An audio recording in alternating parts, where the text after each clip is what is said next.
Good morning students. आज हम geography का लेसन थर्ड और लेक्चर सेकंड शुरू करेंगे।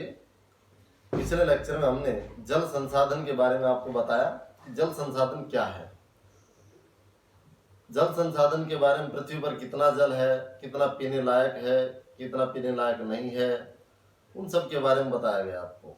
बहुउद्देशीय परियोजनाएं क्या है, जल दुर्लभता क्या है। आज हम वर्षा जल संग्रहण के बारे में जानेंगे कि वर्षा जल संग्रहण क्या है। वर्षा जल संग्रहण, जैसा कि इसके नाम से स्पष्ट है कि वर्षा के जल को इकट्ठा करना।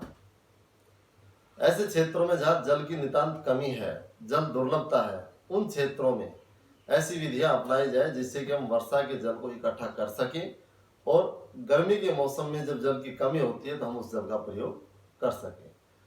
सबसे सफल प्रयोग हम देखते हैं कि राजस्थान के अंदर छत वर्षा जल संग्रहण की जो विधि है वो एक कारगर विधि है।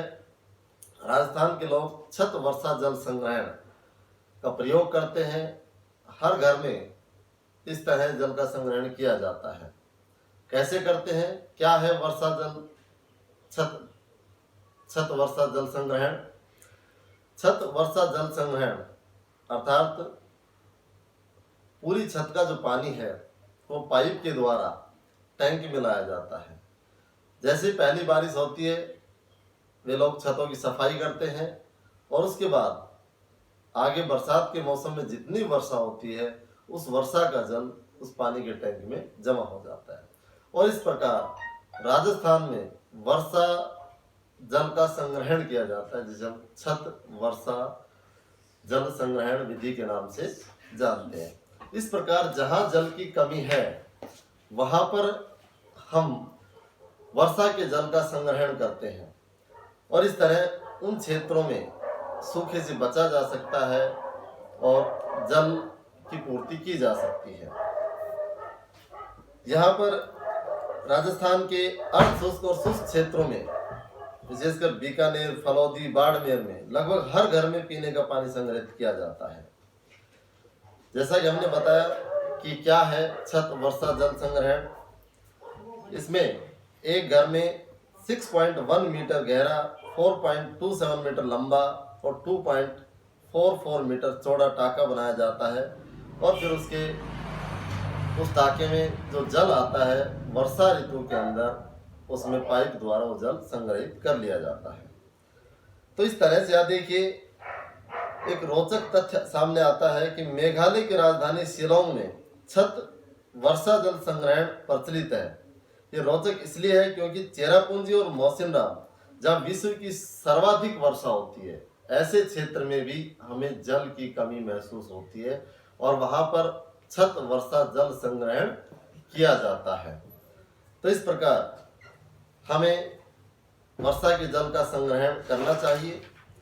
आपकी पुस्तक में आप देख सकते हैं चित्र बना के समझाया गया है कि किस प्रकार से वर्षा के जल का संग्रहण किया जा सकता है। इसके अतिरिक्त हम बावड़िया बनाकर, जोहड़ बनाकर भी वर्षा के जल का संग्रहण कर सकते हैं। बांस ड्रिप सिंचाई प्रणाली क्या है? ये पूर्वोत्तर के राज्यों में इस प्रणाली को अपनाया जाता है।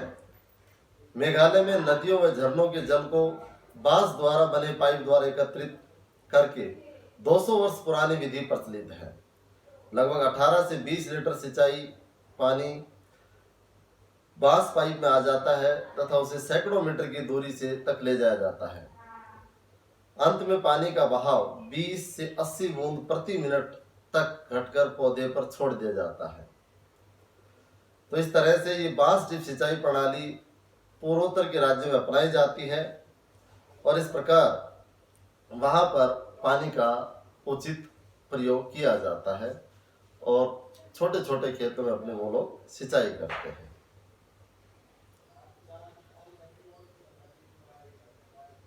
तो इसके बाद ये लेसन हमारा यहीं समाप्त होता है।